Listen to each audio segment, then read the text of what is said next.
Hello, everyone. My name is Paul Estefan Hernandez Jackson, and I'm one of your hosts today on the May Contain Action Podcast, episode 27.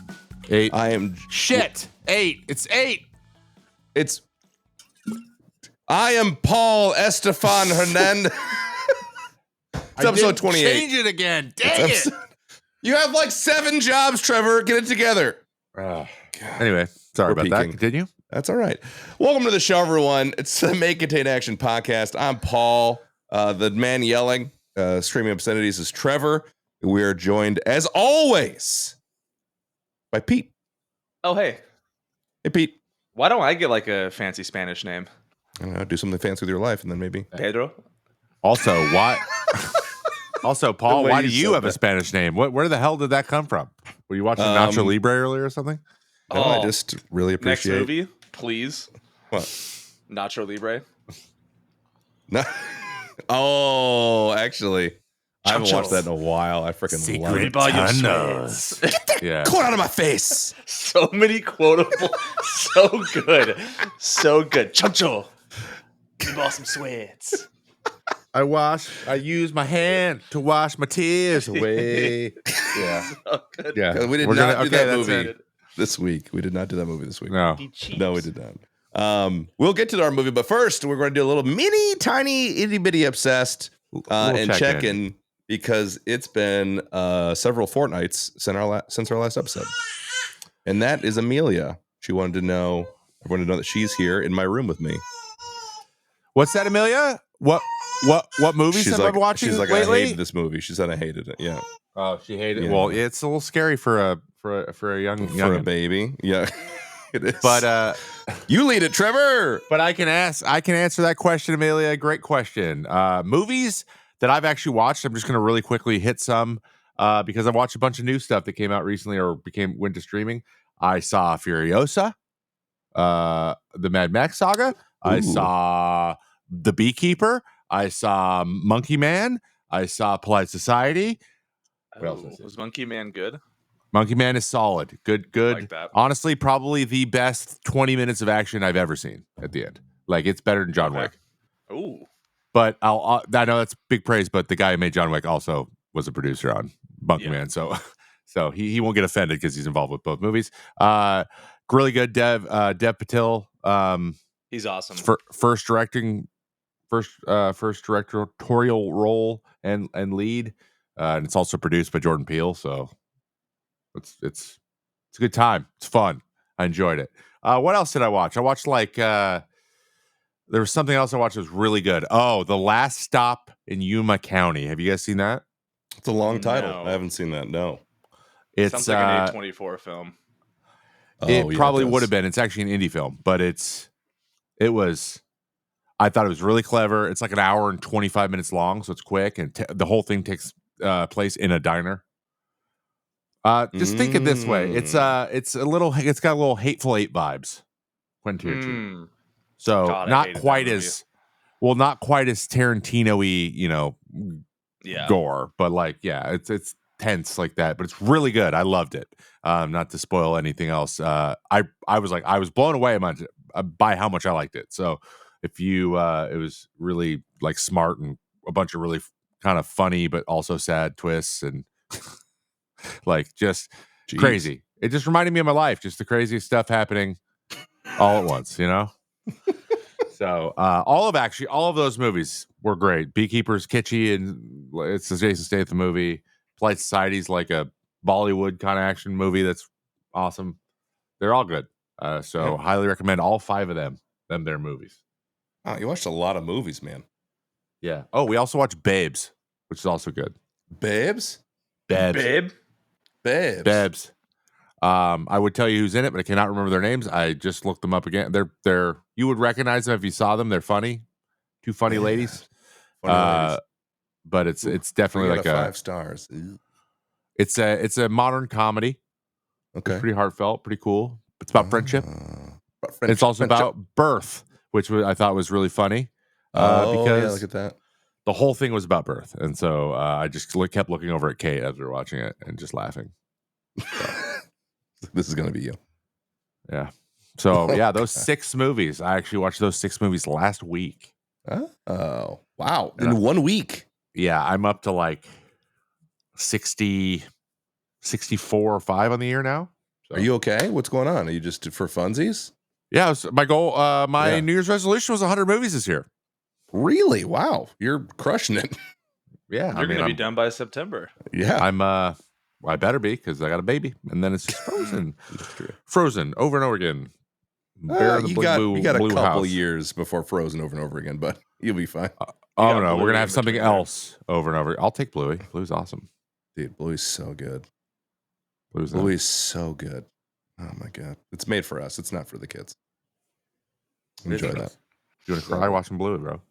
What about you guys? What have you guys been up to? You guys watch any, like, have you cooked anything? Have you coded anything? What are we doing? What are we up to?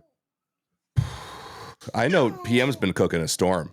You've been cooking nonstop. You've been like making French dishes. Dude, Ethan, oh my god, I'm gonna butcher his last name. Shablowski on YouTube. Shablowski? No, I'm serious. Like, that's how you say his name. Like, that's really his channel. Okay. Yeah, like, I'm obsessed with his YouTube videos. You guys should definitely look him up. But he basically does all these dishes and kind of does the science behind them.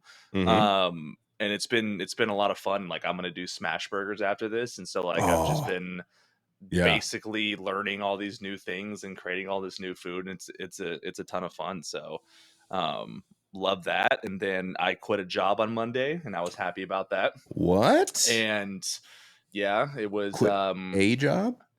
Yeah, one of the jobs that I have. And essentially, you know, without getting into too much detail, it was just a micromanager position gone wrong. Okay.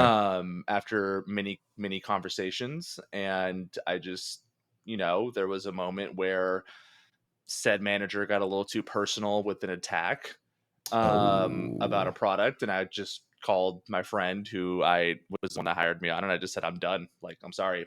Like, that's it. And he was like, oh, do you want to stay till Friday? And I was like, nope. I was like, I'm out. I will see you later. You guys have fun. And so that was the end of that. And, you know, I didn't really think twice about it. It was just the end of that. So that happened Monday. But no, everything else, I mean, college football, EA, you know, college football 25 has been a lot of fun to play and very frustrating. I think it's harder than Elden Ring. I'm going to be honest with you. Yeah, I know you haven't played Elden Ring though, so that you can't really say that. No, right? I played it briefly, and I was like, "This is the dumbest game ever." Yeah, because it's so hard. Yeah, so you seem like a pretty good judge of yeah. But like, I'm getting torched by like Nevada. That's tough on defense, man. They're running a hurry up offense, and like I have to call timeouts to like calm myself down because they're just torching me, and I'm like, dude, what is So like that game has been dominating. I've actually been streaming it on Twitter, and it's been doing really well, which I'm very surprised about because that's you're a streamer now. I know, like kind of a little bit. I do it for the collective because I think, you know, you guys get money from it, like might as well try to see if this one can get money for us too, you know? Sure. And we can do events for it. So yeah, just a lot of little things here and there. And I left my club that you guys know about, that I think I've told you about, the one that I've spent my entire life at, the Mac Club here in Portland. I left it in July, early, I guess the 1st of July. For so like this month? Fitness. Yeah, this month. So like it was like June 31st. Is when I was just out, and that's like 30 years of my life gone now. And I'm now at Lifetime Fitness, and I've absolutely loved it. So made the right decision on that. So a lot of like life-changing things, I would say, this last few weeks for sure. Wait, did you just say that you quit a gym? Yeah, a club gym. Yeah, it's a private it's a private club. It's one of the largest in America, and it's kind of a pain to get into, but a lot of people want to get into it in the area. And I was born into it, obviously through family. And I would go every day pretty much. Like I was known, like Peter, that like the name Peter was me there. Ooh, you were Peter. No, exactly. And I found a loophole where I didn't have to pay for 4 years because of COVID and certain, you know, antiquated systems that they have. And that finally caught up to me in June. They're like, hey, you haven't been paying for 5 years. Well, they didn't charge me. $40,000. They didn't charge me because I did my due diligence and I was like, hey, I'm ready to become the full-time member whenever. But they just didn't have their systems updated in time. And so months upon years just went by. And then finally they caught on and I said, okay, cool. Sounds good. I'm out. And so I just expensive, left. Huh? Jeez. The initiation fee is $7,000. And then you have to pay like $350 a month on top of that. And they also get to initiate you with paddles too, so it's just not a great situation. No. And so I was just like, everyone that I grew up with left that area. Like it was all my friends would go there, right? Like that's why I loved it. My brothers, my friends, like we would all just meet there, hang out there. It was great. But then they all moved on, they left or they moved somewhere else. And so I was just going by myself for like 3 years. And I was just like, I don't really want to do this. And then my wife like never really wanted to join. So she was like, I'll do Lifetime. So I was like, perfect. Sounds good. So now I'm a cold tub enthusiast at Lifetime Fitness. You know, you're telling me this and I'm over here thinking like, man, I wonder if I can get into the local YMCA. You know, like I don't know that's what I did. You know what I mean? Like I don't know if I if they're I full. paid $1.25 to get in the Crunch Fitness. Guest. Everyone goes local to Y. I'm a Blink guy. No big deal. Yeah, your local Y. Like none of the basketballs even had the leather left on them. They were just all fuzzy. They're just. No, dude. No, or like there's like two of like there was 2 good basketballs. All the other ones sucked. I'm already struggling because they have one basketball court. Well, technically they have 2, but can you guess what the other one's being used for? Pickleball. Yes, pickleball. Oh, pickleball, sure. And it pisses me off. Why? It's the sport of your people. I don't understand why you'd be upset. It's a basketball court. Why are we doing other things on a basketball court? It's not like I would go into a gym and like turn the gym into a pickleball court, right? But, like I'm not gonna go on the squat rack and be like, this is the pickleball court we're gonna play. The reason we do this with tennis courts is because no one uses goddamn tennis courts, and there's usually like 70 of them. No one plays tennis, so we'll play pickleball instead. Jeez. Pickleball's huge, man. There was a national champion or like a local championship by my house recently. It's crazy. My neighbor just invited me to play with him and his friends. So say no. That's happening. Enjoy. At guess where? At the beach club. Because we have one of them too. Mm-hmm. What's that like? My goodness. Oh. I don't know. I'm not a part of it.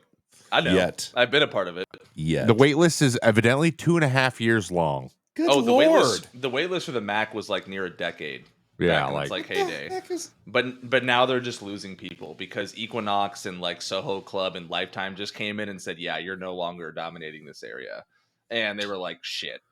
And so they're very outdated. Like they only had 2 squat racks in the entire gym up until COVID when they decided to get a grand total of 4. Well, nice. I mean, it's expensive to get squat racks when you're paying for everyone's caviar all the time. You know what I mean? Apparently. That adds up. Paul, what gym do you go to? The cheapest one I could find, Trevor. We have 5 squat racks, so suck it.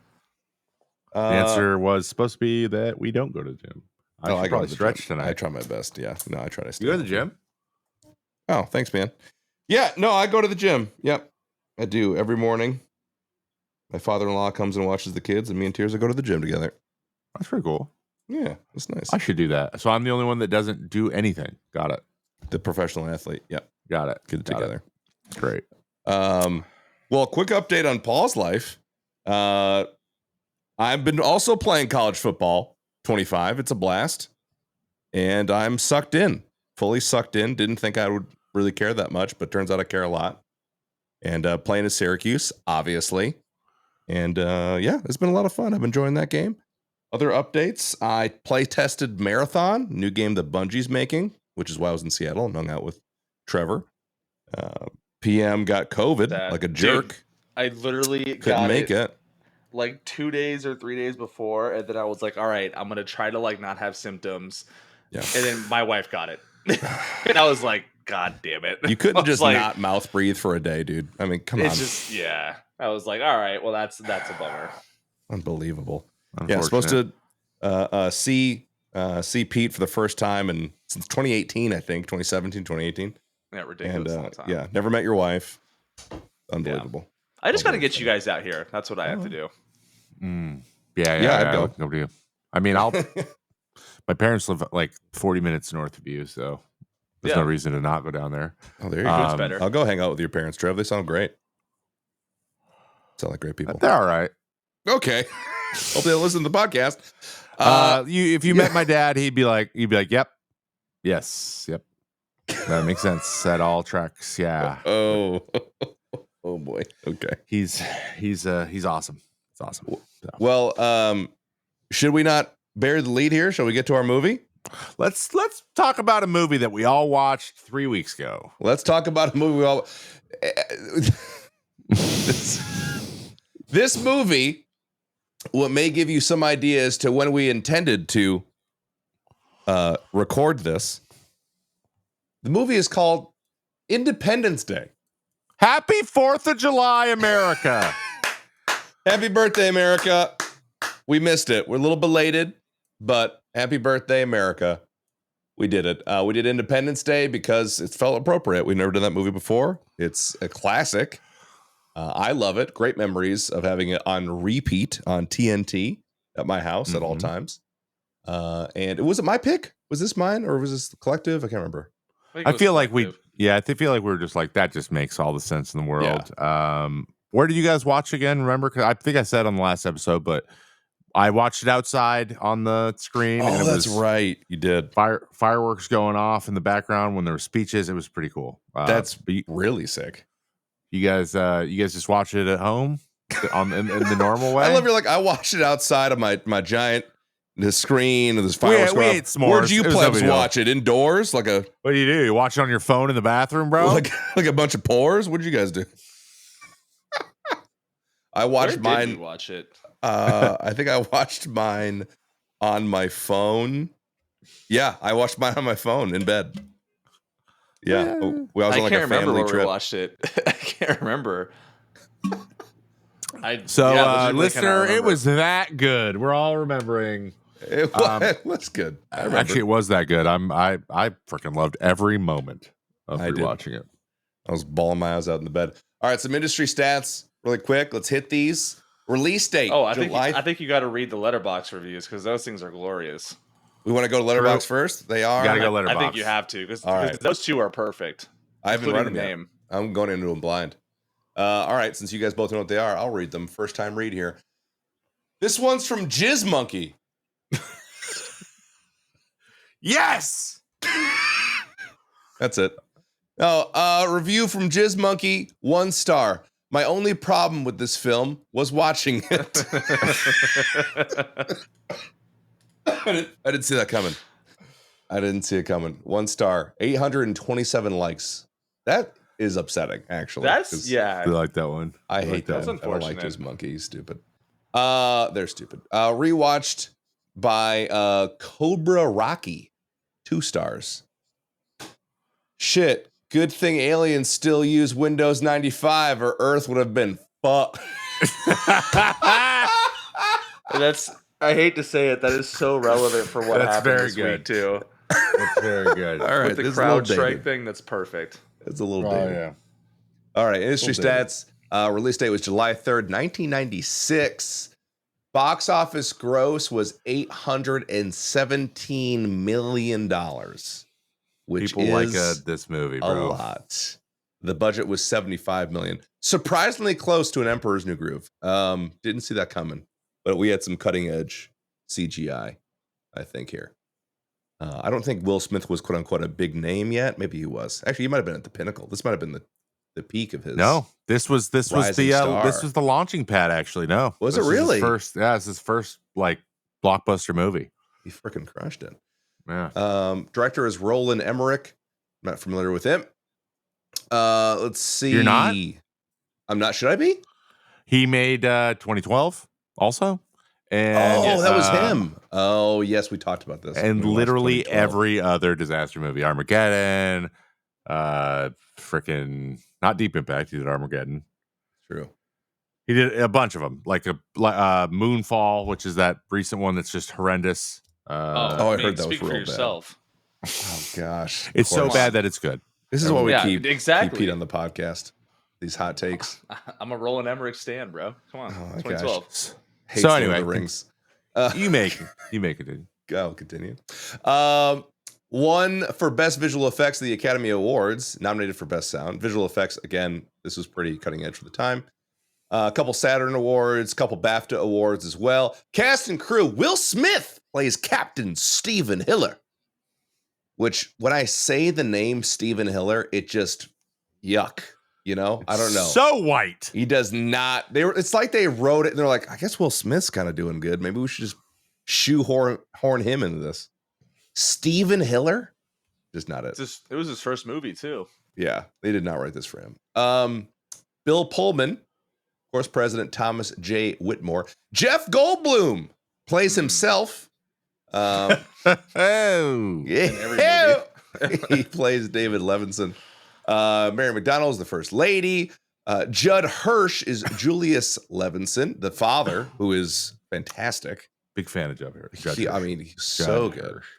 Margaret Collin is Constance Spano. I'm not sure what that is, actually. Constance? It's Spano? like it's David's ex-wife. Oh, her. Yeah. She's like an aide. Randy Quaid. Randy Quaid is a Russell Case. Russell Case, sir. Outstanding work there.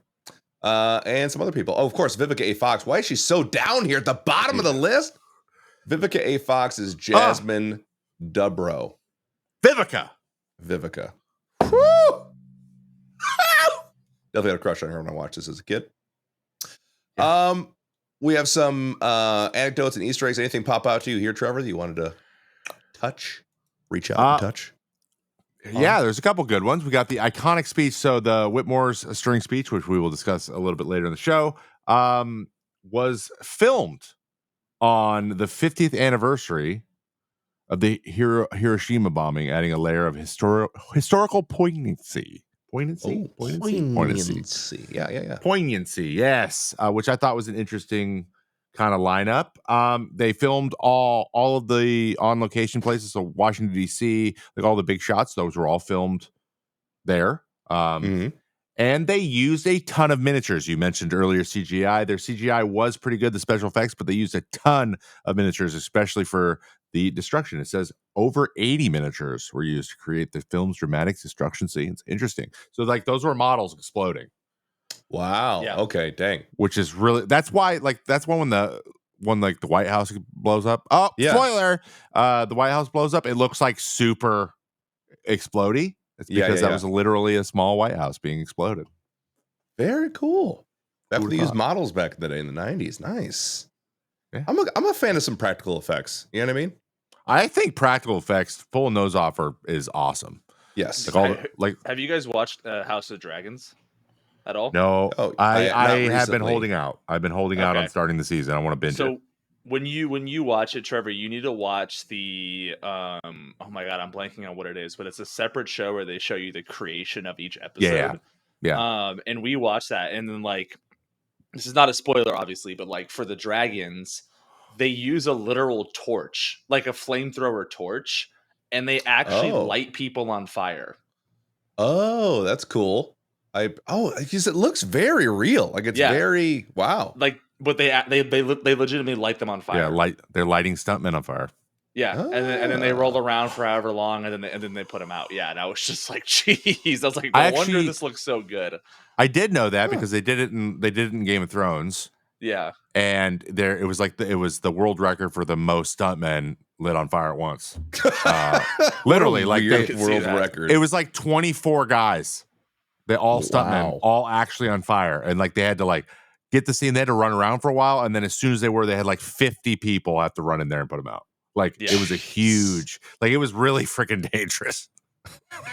That's amazing. But yeah, so I randomly saw that the other day. So yeah, that makes sense. That's cool. And then of course they're like, yeah, we had 24 people and it's super dangerous. You guys want to do it on the next show? Sure. You guys want to keep doing it? We're going to pay you basically nothing. Yeah, no, absolutely. Will my name be in the credits?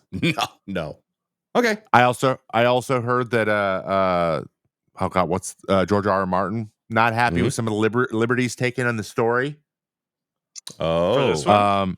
Guys, we're getting way off topic here with the. And he just wrote. Yeah. Sorry. He just wrote a little. It's a good story. Bear with me. Okay. And he wrote a little blog post to be like, yeah, well, this guy wasn't actually related to this guy, blah blah blah. And then all the comments on the blog post were like, just write the last book. Yeah, don't talk shit if you can't back it up. I actually just not like he's just refusing to do it. And I'm like, no, yeah, I agree with that. Just admit it. You don't know how to end it. Just admit it. No one knows how to end it. It's too hard to end. It's way too hard to end. Just write the book. Okay, fair enough. I just tried it. All right. Anyway, back to the movie. Well, let's do the ratings. All right, let's rate it. Oh, yeah, you guys are guessing these. The ratings, Rotten Tomatoes, IMDb, and Letterboxd. What are your guesses? You know what? Pete, you go first. I always go first.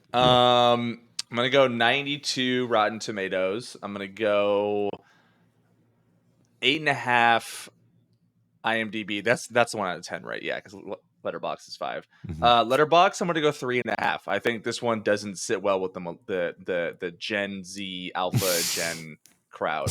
I think it's too patriotic for them, and I think they think it's cringy. I'm going to go 91 Rotten Tomatoes. I'm going to go 8.1 IMDb. I'm going to go 3.4 Letterboxd. All right. The actual ratings, Rotten Tomatoes, from critics 68, from audience 75, for a crisp total 72, which is solid. It was good. It was just like one of those fun summer blockbuster type movies.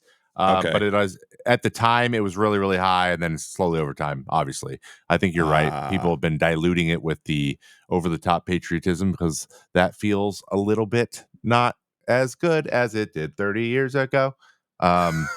So yeah, that's probably why. IMDb is a 7 flat, which is pretty solid for IMDb because it's the algorithmic one, remember, and they weight critics a little higher. That's true.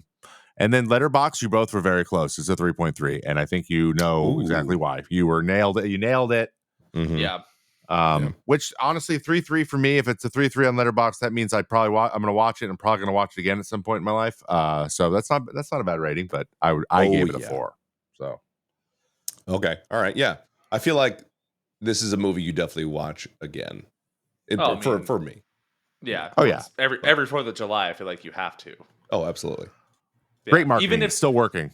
Yeah. Even if you're not like objectively just purely watching it, like you have it on in the background, kind of similar to like the Christmas Story, or is it what's the Christmas Story? Yeah. It's another TNT movie. They knew what they were doing. You just play it in the background. They exactly what they were doing. Exactly. Okay. Vivian Ward Award. How did this open? Can I take this real quick? Because I remember this. Run with it. I did not remember how complicated that opening scene was. How do you mean complicated? There was like a bunch of running back and forth between like stations, if I remember it correctly. And I was like, I don't remember this being the opening scene. And I was kind of confused. Yeah, so I wonder if maybe there's like an extended cut, because we watched it and I was just like, this doesn't feel like it was the opening scene. But then they eventually cut to like all the things we're used to. So I think I watched like an extended version of it. Okay, now I'm interested. Like what stations did you see? I don't see any stations because we saw David and the guys. Oh my God, I think we actually have aliens. We're actually getting a contact with aliens. That was the first scene, and then it's just a bunch of people figuring it out, right? Yeah, exactly. It's like NORAD sees it first, and then kind of trickles down the line. Yeah, like it's the moonshot, and then they're in like the New Mexico facility, and he like finds the aliens, and then they like freak out. Like it's such a Roland Emmerich. Like you open up with just disaster. Like 2012 is the exact same way, right? Like it opened up with a bunch of guys in a basement finding out that the Earth is literally cooking like a pasta, right? And like and like that's how it's going on. And so, but I don't remember that. Like I do not remember that opening scene at all. And I think it's only because like I just mentioned, I only watch this movie when it's on TNT on 4th of July wherever I start watching it. Like I never Which is go never out of the my way to beginning. start it. Never Yeah, the beginning. Never the Exactly. beginning. Yep. So caught me off guard a little bit. I will say I also kind of forgot this opening scene as well. Excuse me, I had a cough. I forgot it as well because, yeah, like you said, when you're watching it, it's like, oh, this is the middle. Oh, this is the end. Oh, this is the whatever. So you never actually see the beginning.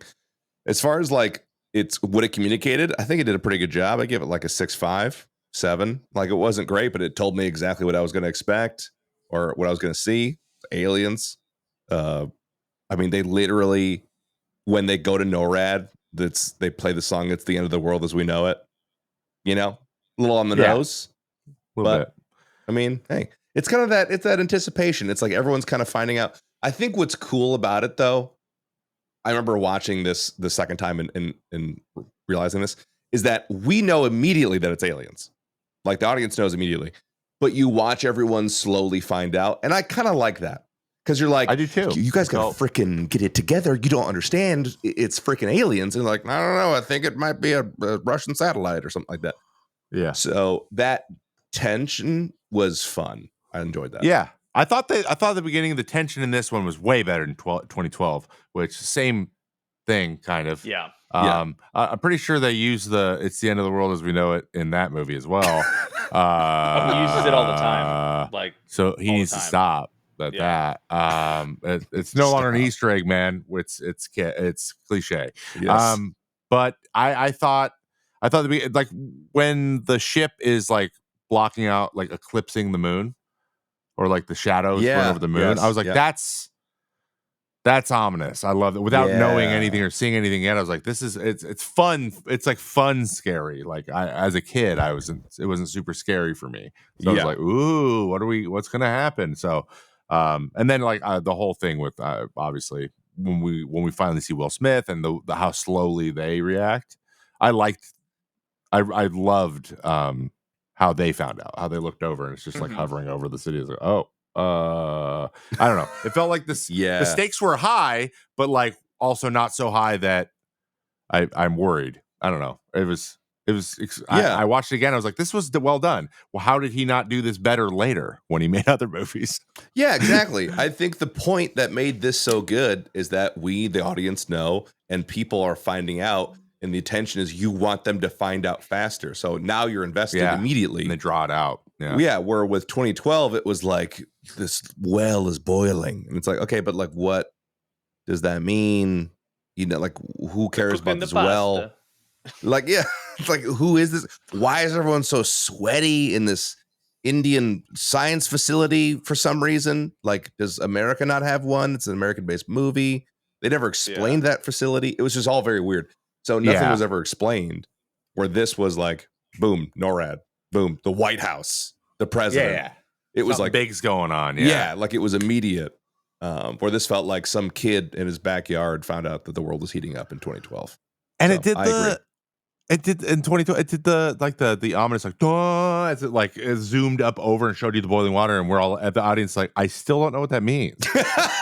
Yeah, I don't know what that means. So that's where, but this one there was nothing left to the imagination. We physically saw it. I just thought it was better. So I gave it a 6.5 as well. Like I thought it was solid. Set it up. Every single one of these disaster movies starts this way. Mm-hmm. So like it's one of the better ones. I agree. I think it's one of the better ones. I think so. Armageddon's pretty good too, but he also made that. So would you rate it, Pete? Would you give it? No, I can't remember if you gave it a rating. No, I didn't give it. I would probably give it like a 5 or 6. I think it was good. I just don't. Yeah, I just don't think it like built and it's just like boom, aliens. All right, here we go. Like lock in. Like there was no build up. Like just everyone had to be like shit. All right, we're going right into this thing. Yeah, it wasn't like Signs where we had to figure out what the hell it was. Yeah. So I would probably say a 5. Okay. All right, fair enough. All right, now we're moving on to our best scenes, our favorite scenes. I feel like I don't know if we're gonna all pick the same one, but it feels probably like maybe we will. I'm gonna say, well, actually, can we remove the speech? Okay. Yes, I was gonna say. I feel like that's a de facto out. Like exactly. You're right. Yeah. Okay. A cop out.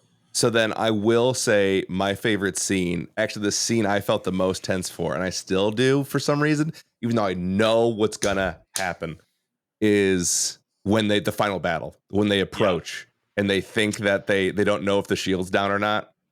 And the sound design on the freaking missile heading towards the ship was so good. Just where, like it got higher pitch. It was so good. Yeah. And then he goes for the second shot. The president there, he's like, I want another shot at it. I was like, it's so good. It's so good. I love that scene. That's my favorite. Freaking crushed it. Freaking crushed it. I think about that scene often. Yeah, and I love the scene too, especially when I try to remind myself that the president is flying a plane. He's a fighter pilot. Yeah, I mean, I know that, or a retired fighter pilot. I totally, I get it. I get that he's qualified to fly the plane, but I'm like, is it all over after this? Are we sacrificing everything, or are you going to give another? You know what I mean? Like, you're still leading the country. Yeah. I think the Joint Chiefs then becomes the president at that point. I think. Yeah, but you know what I mean? I'm like, are we to the point where the president's like our last line of defense? But anyway, it's Bill Pullman, bro, and they needed speeches and they need heroics. He was just the heroic president the whole time. So yeah, I get it. I like it. I get it. Cool. Yeah. But another one of my favorite scenes was when all the protesters go to the top of the building and then get blown up. Because they're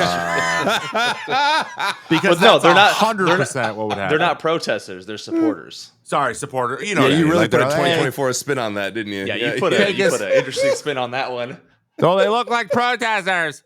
Sorry, I'm used to that. I like people who protest. You know what I mean? And they got. So immediately, it's opening up. And then how would you feel in that moment when you knew you were wrong? Like that's the first thing I thought about. Was like my first reaction would have been, oh fuck, like god damn it, like just accept it. Yeah, I would have been like, oh dude, I made a mistake. and then we're trying to run down the stairs in the 100-story building they're on top of, right? Yeah, you're probably not going to make it. But I mean, it looked like it happened quick. So yeah, I mean, the only solace I had was that they were instantly vaporized. They felt nothing. I mean, they're gone. Yeah, nothing left. But the probably my number one favorite is the dogfight, where Will Smith's weird partners saying all that weird stuff. Yeah, that one's really good too. Yep. And then they end up crashing, and when he opens the thing up and the alien's face heads out, he just punches him and then drags him. Like, that's so Will Smith. I think that's like the scene that like everyone's like, this guy's funny. Like, Welcome this guy is a star. He can do this. Yeah. And then of course he gets Bad Boys and he gets, then he kind of plays that character exactly. Yeah. MIB. He's the same in Men in Black. So what I was saying is that was Will Smith's first movie. Like, that was his first one he ever did. Yeah, first one he ever did, and it was actually supposed to go to Tom Cruise. Really? The studio wanted Tom Cruise, but Roland Emmerich was like, "No, we're doing Will Smith," and it was met with a ton of racism. Oh wow, that's so surprising for '96. I know, right? And so it was a huge situation for him apparently, and like he knocked it out of the park, and then it just catapulted him to be like the guy going forward. He freaking crushed it. And that was my favorite scene by far. When he's shit talking the alien. Love that. There was a moment too where he says, and what is that smell? Yeah. That is actually in reference. That was actually not scripted. So they did that because they filmed it in Utah. I read about this during it was like a shrimp farm or something like that, like a dried up lake area, and it actually reeked. And so he just said it during the cut, yelled it out. I love it. And then they were like, "Yeah, we have to keep this."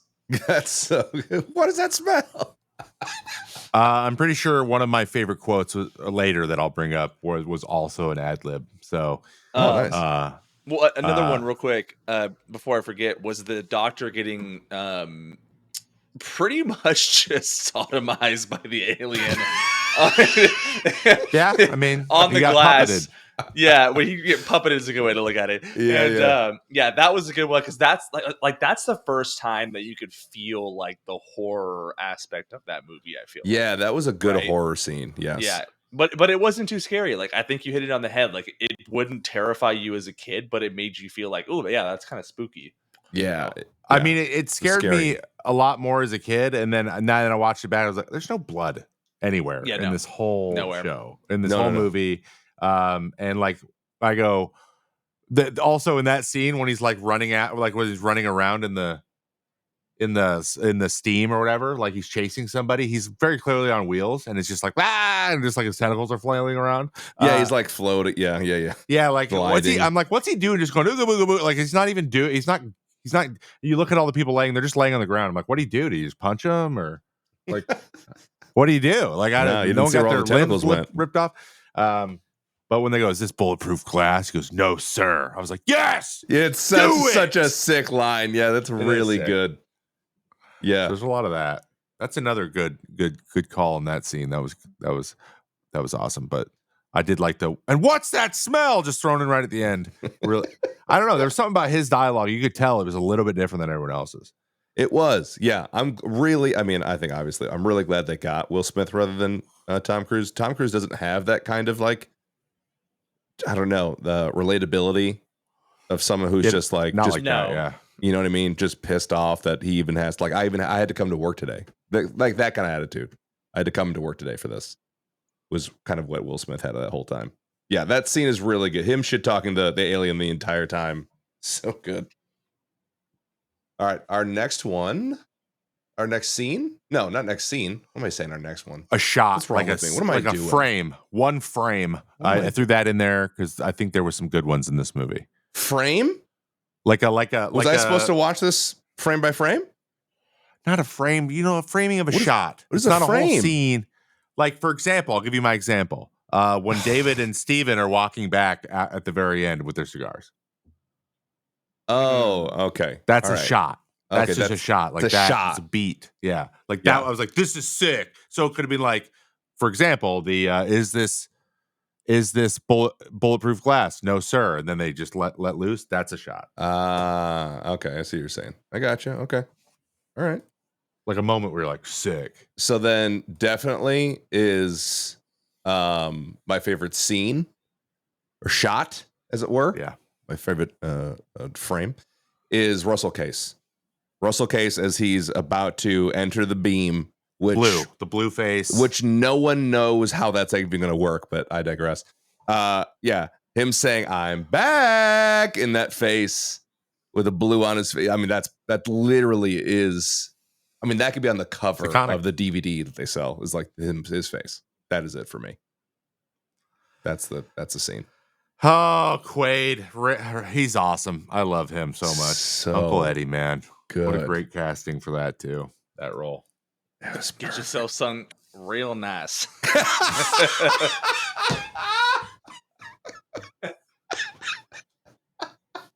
It's so good.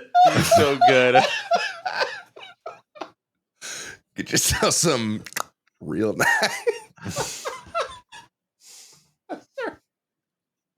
Underrated part of that entire scene was just rewatch it again. The amount of dog food he loaded up on that cart was ridiculous. Yeah. Oh god, I freaking love that scene so much. I forgot about that quote altogether. Pete, what was your favorite frame? I don't even know. Actually, like, what do you think of Independence Day? Yeah, I think my favorite frame.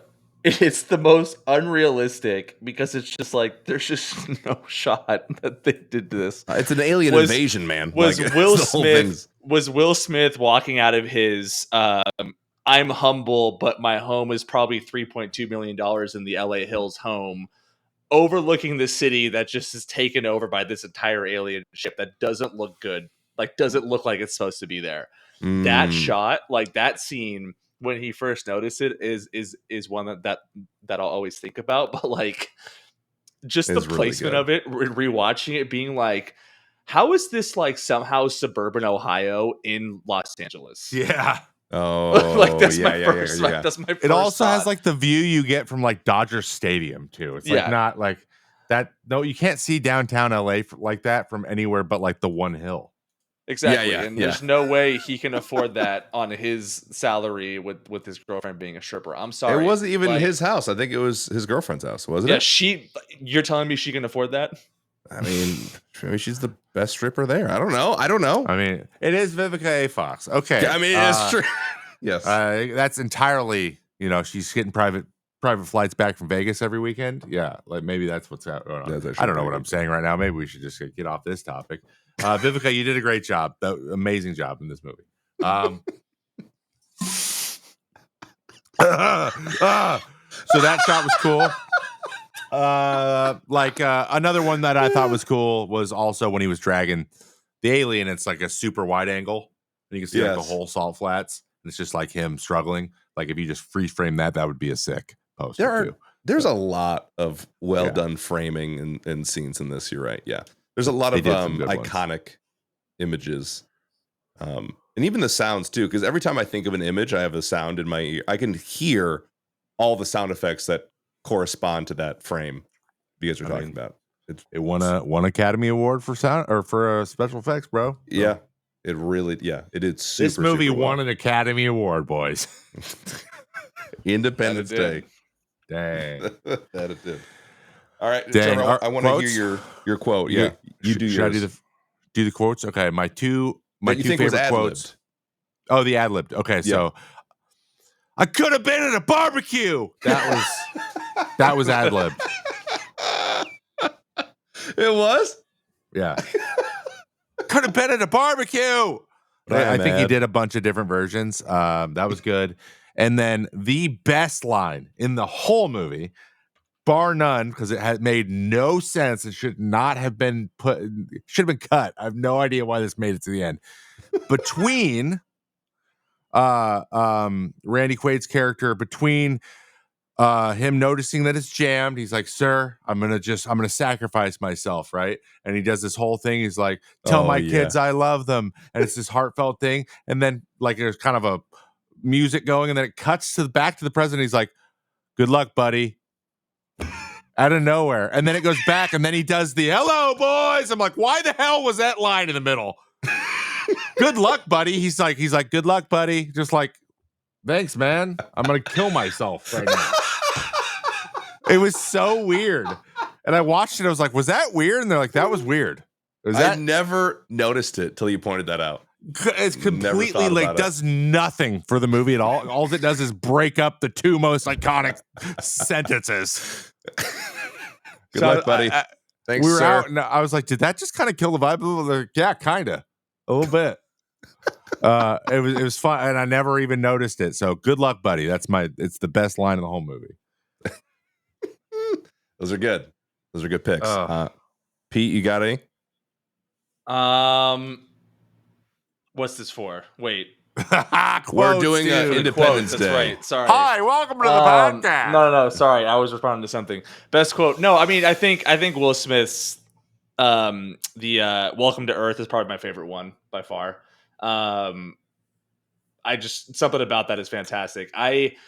It's interesting because I feel like all the quotable stuff isn't really like the "I'm back," "Welcome to Earth," those kind of things are, very, very quotable, but like it's really just the speech that I feel like everyone quotes the most.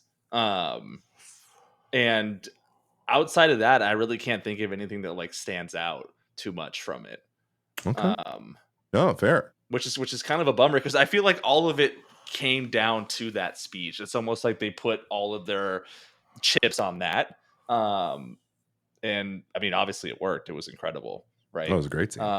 Actually, fun fact about that, apparently the applause after it was it because I read about this on a Twitter thread very randomly, but all of the applause for that scene, that speech was actually, they were applauding the actor for doing it because they were like, Bill Pullman, they were like, holy shit, that was so good. And so they started clapping and then they were like, yeah, keep it in there. Like it was perfect. So that's like awesome. The clapping wasn't supposed to be scripted. They were just supposed to go and, fight. But then they kept the clapping in. Kind of wish I was a part of this movie. It feels like it was just a fun place to be, Yeah. It sounded like they had a lot. That's usually why these movies are like, they like, you know what I mean? If they didn't have the chemistry from like Will Smith doing his like ad libs, and like they added these things that wasn't scripted that way that gave it the flavor. That's probably why 2012 sucks, is everyone just did whatever was on the page. But true. Yes. Right. There wasn't as much space. There's way too much, way more CGI, way more running. Right.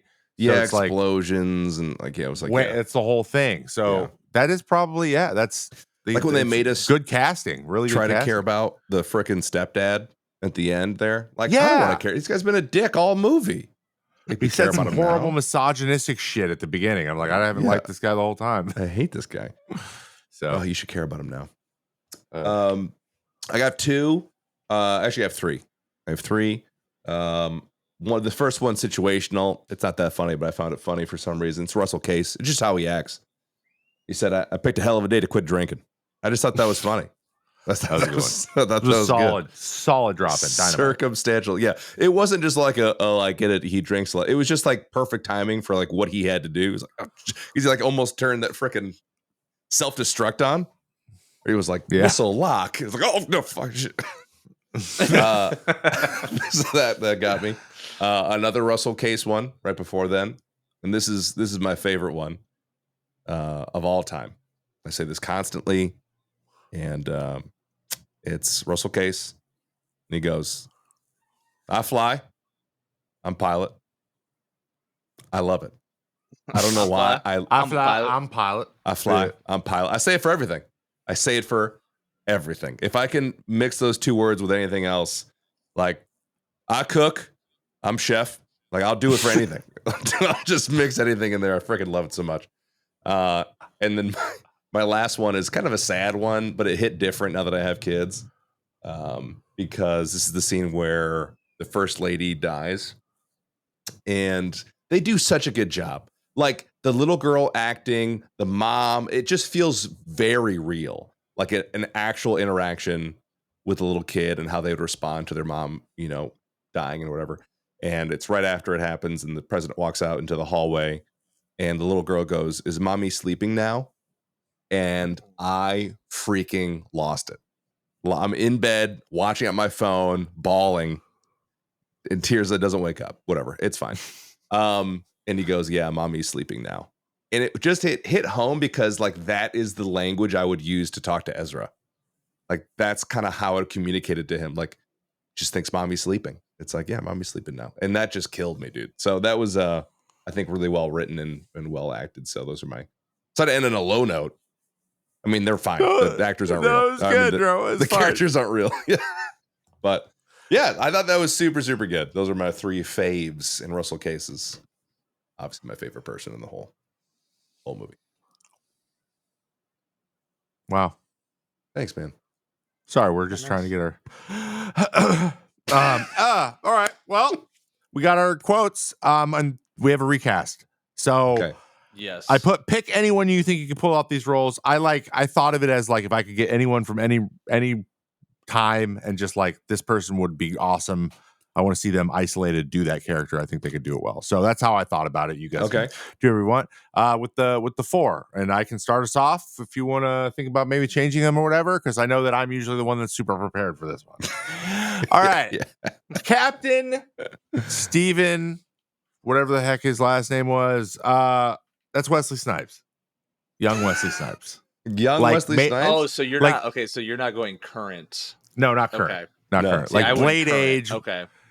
Or no, actually maybe he's more Major League Wesley Snipes. I was gonna say a little earlier. Yeah. A little more comedy. Willie Mays Hayes, Wesley Snipes. I think he could have done it. Maybe between Blade and that role where he's kind of getting more badass, filling out a little bit, but he's not full Blade size. That would probably be good. President Whitmore.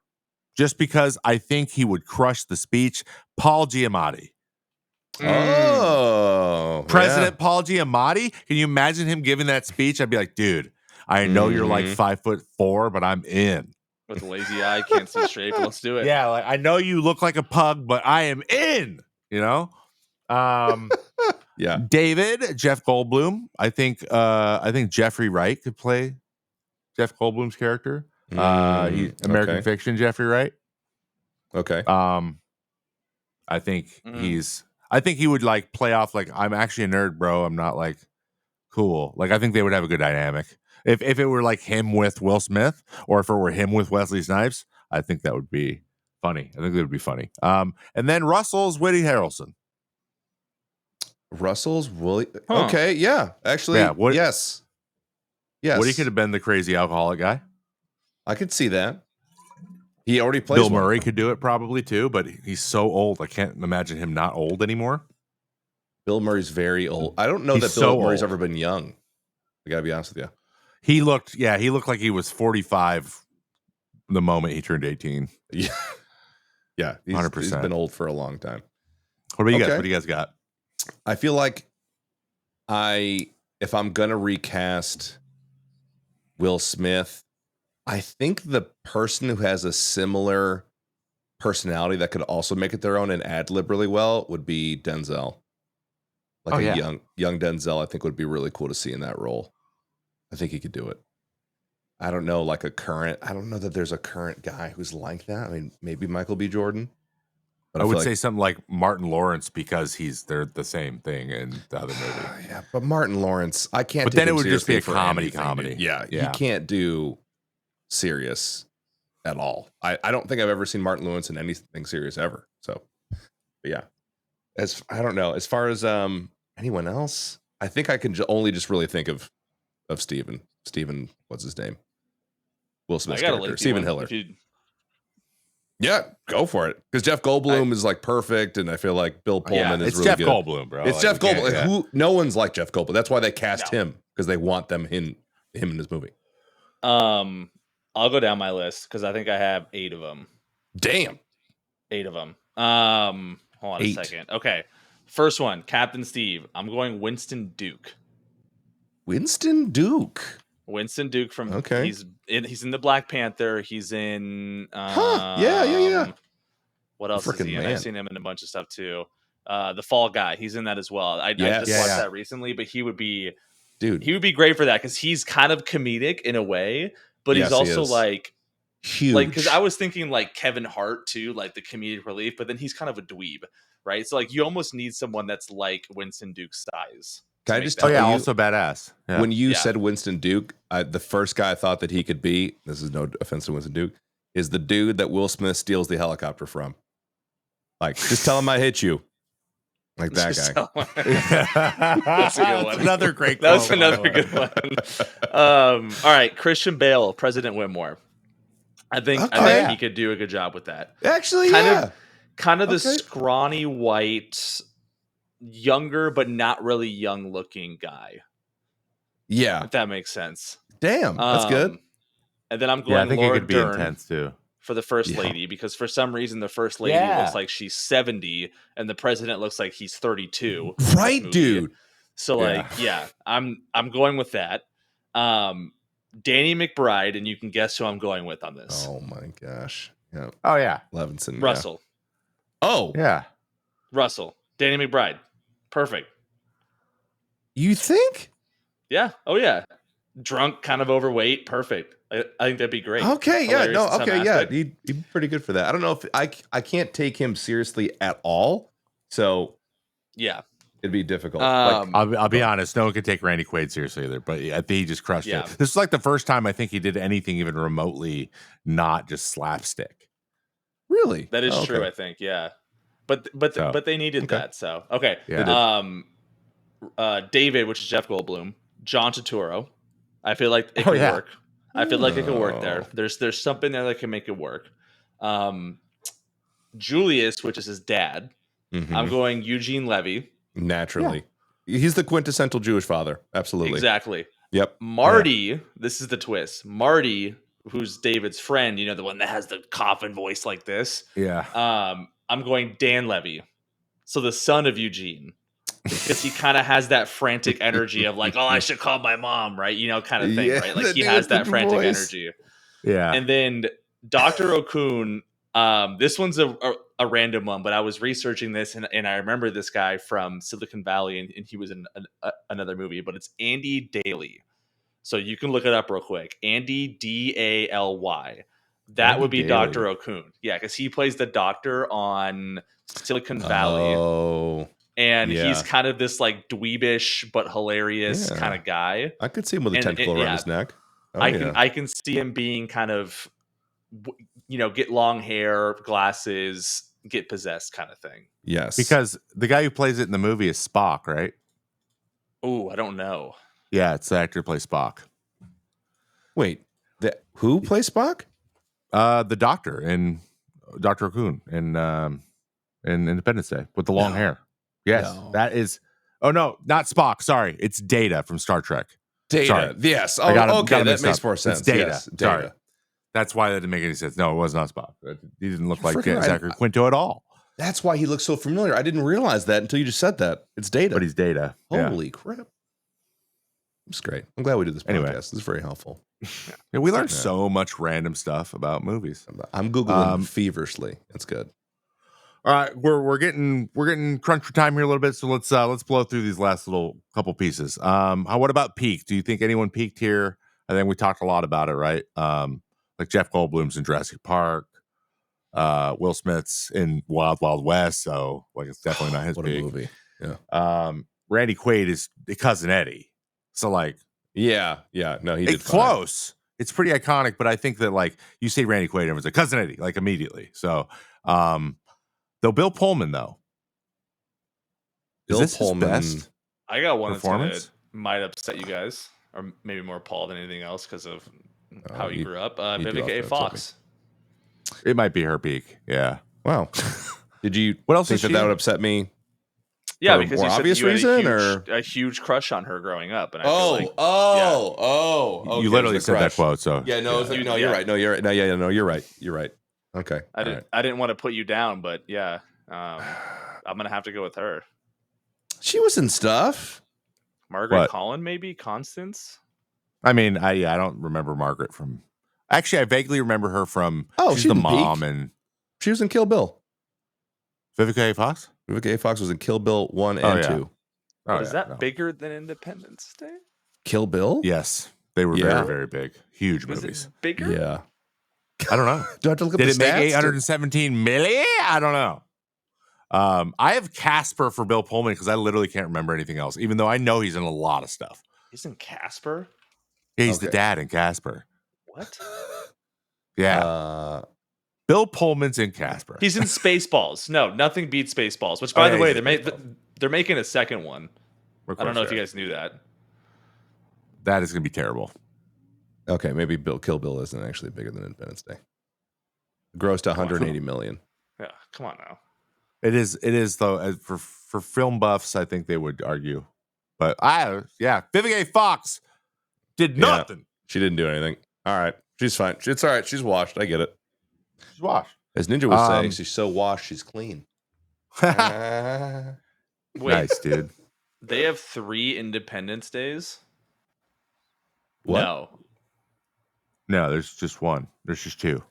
Oh, they're making a third one. Please don't. Independence Day 2? Well, there was an Independence Day 2. There what is. The frick? They came back. Yeah, I remember watching that. It's so bad. I went and saw it in theaters. I saw it in theaters too. It was the worst movie I had seen in like a decade. It was bad. Yeah. It's pretty bad. They tried to recycle all the characters too. It's tough. It's a tough one. 2.5 stars. But it I think it got a lot of money. I think people were super excited about it. Yeah, it was a big deal. It was a big flop. Big flop. Oh my gosh! Which that's a great segue because we're talking about Emmerich, Roland Emmerich movies. Where does this rank in this list with Godzilla, the 1998 version? I had that on VHS. Day After Tomorrow, 2012, Independence Day Resurgence, which we just mentioned, Moonfall. If you haven't seen it, trust me, it's better. 10,000 BC. If you haven't seen it, trust me, it's better. And White House Down, which is solid. It's okay. Ooh, this is a good ranking. Where do you guys have it on that list? Because I'm going to be honest, I have it probably tied in first with Godzilla because I love the Godzilla. Roland Emmerich Godzilla. I'm going third. It's not a good one, but I loved it. I'm going third. Going third? Godzilla. What's 2 above it? Well, I think Godzilla is undisputed number 1. It might not be the best Godzilla movie ever, but like I love that movie. That movie is like my childhood right there. The eggs, they're in Madison Square it's Garden. So good. The Knicks, New York, they got the French guy. Like it's just pouring 24/7. Like, pouring the whole movie. It's perfect. It's so perfect. I would probably put Day After Tomorrow second, just because I think it was so unique. Like that movie was so unique at the time. And then probably Independence Day. I mean, 2012 is always going to have a soft spot for me. But an underrated one, I cannot believe I've seen all these. White House Down is sneaky underrated good. Yeah, it's kind of funny. Jamie Foxx does a really good job as the president. That's right. He's the president. Is that the one with Channing Tatum? With Channing Tatum, yeah. Where the daughter, other one's like Olympus Down or whatever. Yeah, or Olympus Has Fallen. Olympus Has Fallen. They both came out at the same time. They did. It was very confusing. Yeah. Oh, I need to watch Godzilla now. I think I kind of watched that too.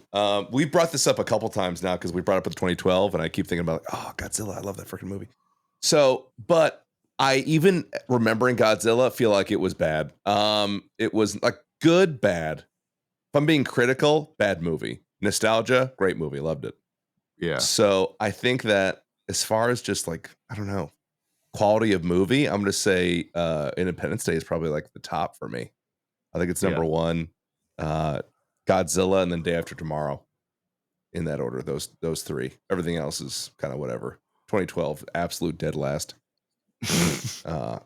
So watch Moonfall and then check back in. He's not really about that. Yeah, it's like over the top ridiculous too. I don't know. He tried something a little bit different, and it didn't work. It didn't work. Did not work.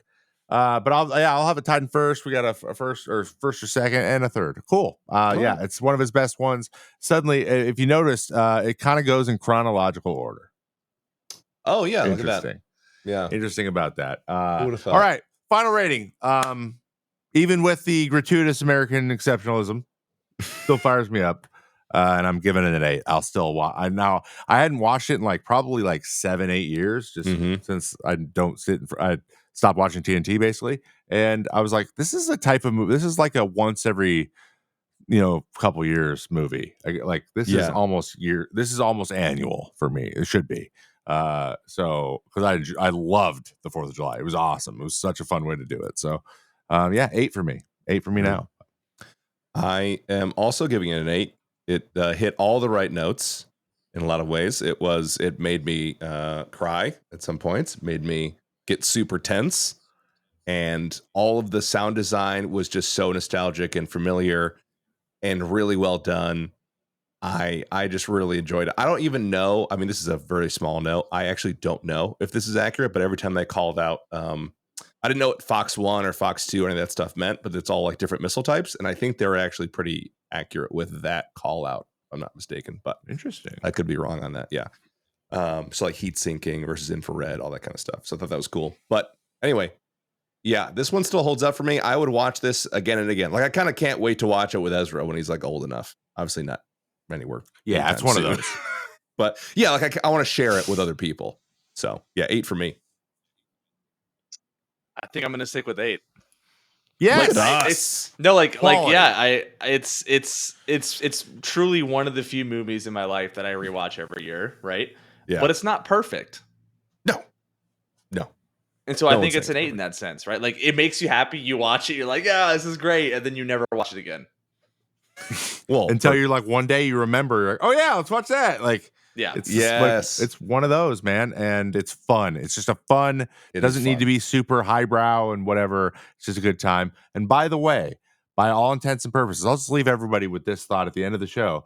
I've heard that the new Twisters is really good. Is really good. Is that upsetting. movie?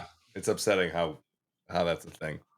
I've heard it. I've heard it's just a good time, and they do. Glenn Powell kills it. Yeah, wow. He's the guy now, man. He's our movie star. Do you think he has a time in the movie where he's like, "I'm sorry, your dad died. It was a long time ago. Gotta move on." Yeah, you bring Bill Paxton back. Yeah, they might have cast it better this time. They might have cast it better this time because, but I mean, Jodie Foster's great. But like, oh my God, you're right. Bill Paxton sucked in that movie, bro. But Sorry, I've your heard dad died. the effects are great. The sound design's crazy. Yeah. And then it's just good. And there's he's a beautiful man, bro, having chemistry with every single person on the camera at all times. Yeah. He was 25 when he made it. It's incredible. Well, you talking about the new one? Oh, the new one, yeah. The new one. I was there, man. Yeah. Yeah. Glenn Powell's probably like 8 years older than Bill Paxton was when he made it, and he looks 20 years younger. Exactly. Go see that. We're going to do it. Yeah, I'll take us out. Guys, thank you so much for listening to the 28th episode, season 3, obviously. We really enjoyed watching Independence Day. I know, sorry it took a little bit of time. It's just how it works, okay? July's are tough, man. July's are tough. I got a baby coming. PM's college football season's coming. So quitting jobs. So we're just enjoying ourselves. We can't wait to watch the next movie, which we're not going to tell you about. We're just going to unveil it next time. How's that sound? Because we don't know what it is yet. Anyway, wherever you are, make sure you leave a nice review, 5 stars, all that good stuff. Really helps us out. We appreciate it.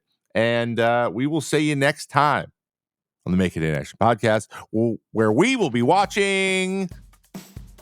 Cut it right there. Cut it. Okay, bye.